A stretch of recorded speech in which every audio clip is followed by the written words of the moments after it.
Нэгдүгээр бүлэг. Шанзи түүндээ зодтолтохоос өмнө тэр өөдгөө амьтанд ингэж хэлснээ одоо ч мартдаггүй. Би чамайг насан турш чинь харах азгүй үл болно. Одоо эргээд бодоход тэр үг арай л нэг талыг барьсан байжээ. Тэр хоёр бүх биеэрээ хөхнэс боллоо зодсны эцэст хаж эзэн хааны өмнө сүхрэн суув. Хаж эзэн хаан тэдний хувь тавилангийн улаан утсыг юу болгосныг сонсоод хэсэг бодс хийлээ. Тэгээд ийм хэлв. Ийм найрамдал хамгийн эрхэм. Та хоёр буруу үйл хийсэн тул шийтгэл авах нь зөв. Хосуудын ирээдүг та нар сүтгэжээ. Тиймээс би та хоёрыг долоон амьдралын турш хувь тавилангаар холбогдсон харилцан хайрлах шийтгэлээр шийтгэнэ. Ингэвэл та хоёрын хорсолч арилах биз. Хүлээгээрэй. Түүний хажууд байсан залуу амь хайргүй хаш эзэн хааны үгийг таслалаа. Та намайг түүнтэй юу? Энэ тогшин эр хүн шиг харагддаг тогшин эмэгтэйтэй долоон амьдралын турш хувь тавилангийн хараар холбогдно гэж үү? Түүний хоолой хүртэл өршөжээ. Айсандаа ухаан санаа нь гарах шахсан болтой. Шанзич муу адил айсандаа юу ч хэлэхээ мэдэхгүй болов. Тэр зөвхөн хаш эзэн хаан руу айцтай шивтэв.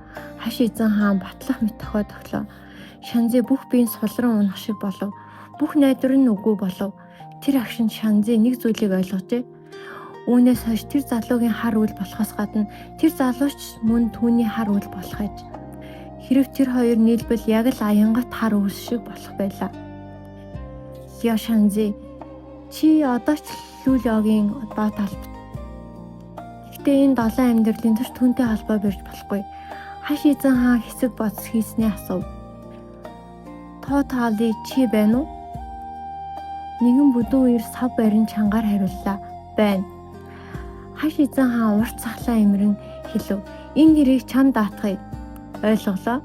Түүний хариу цог чахлантай сонсогдсон тул Шанзигийн зүрх хүчтэй цоглов. Тэр гүндгийн амьсгаа аваад толгоо өргөн Ли Тэнгэрийн хаан руу харав. Тэнгэрийн ертөнцийн амьдрал түүнийг нилээн махлаг болгожээ. Өөр рүү нь харж байгааг анзаарсан тэр ир эргэн харав. Царай нь гэрэл гэгээтэй энийхэд хацран дээш татагдана. Авахын инээд үнэхээр үзэсгэлэнтэй байлаа.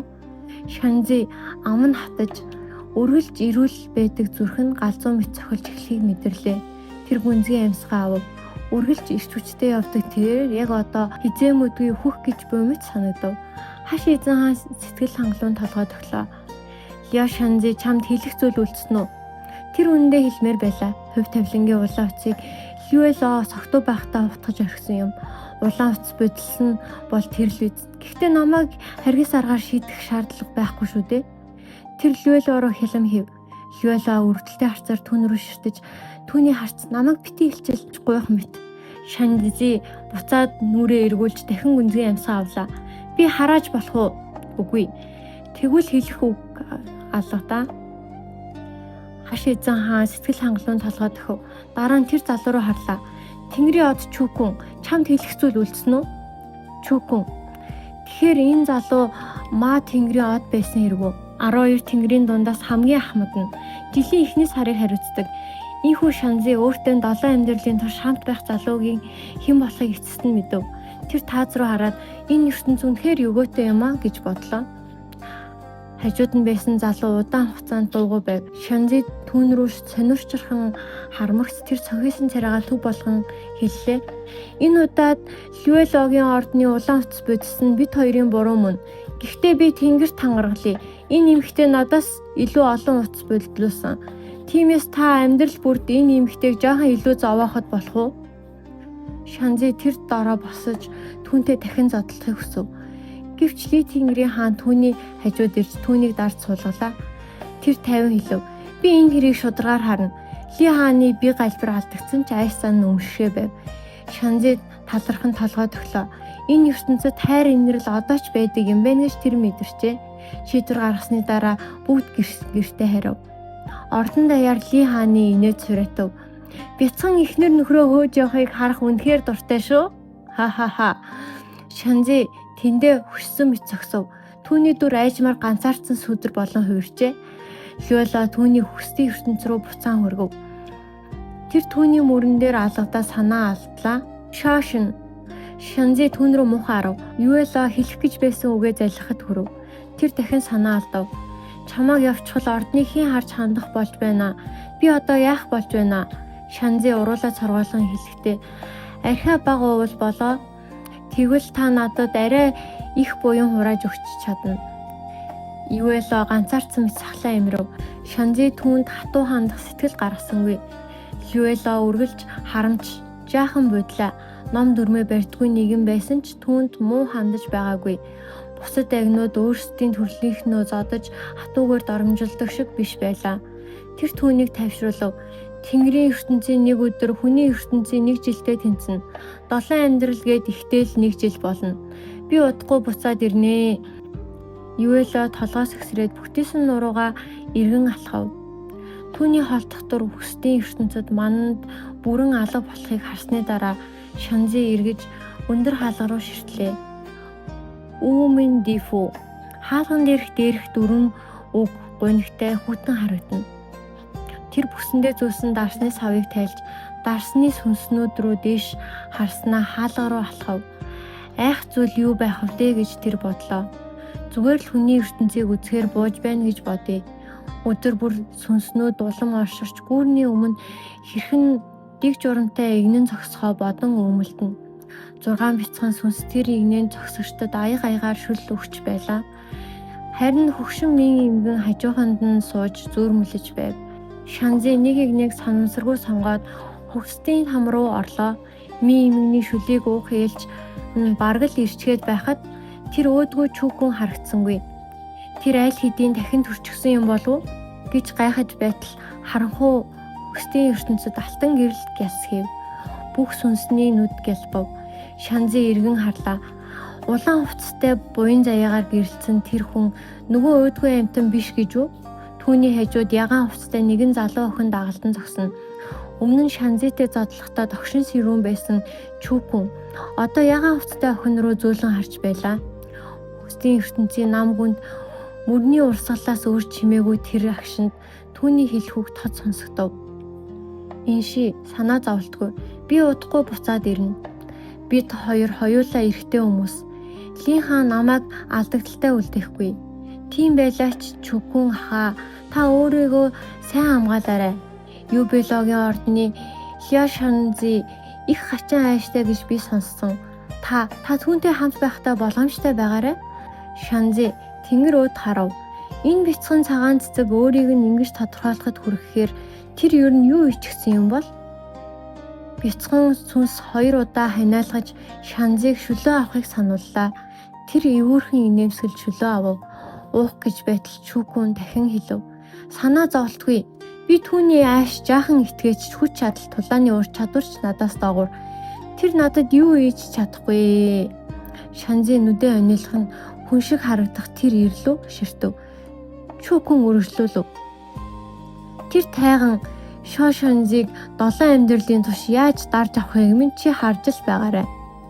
Тайган гэдэг үг Шанзиг уурсандаа чичрэхэд хүргэв.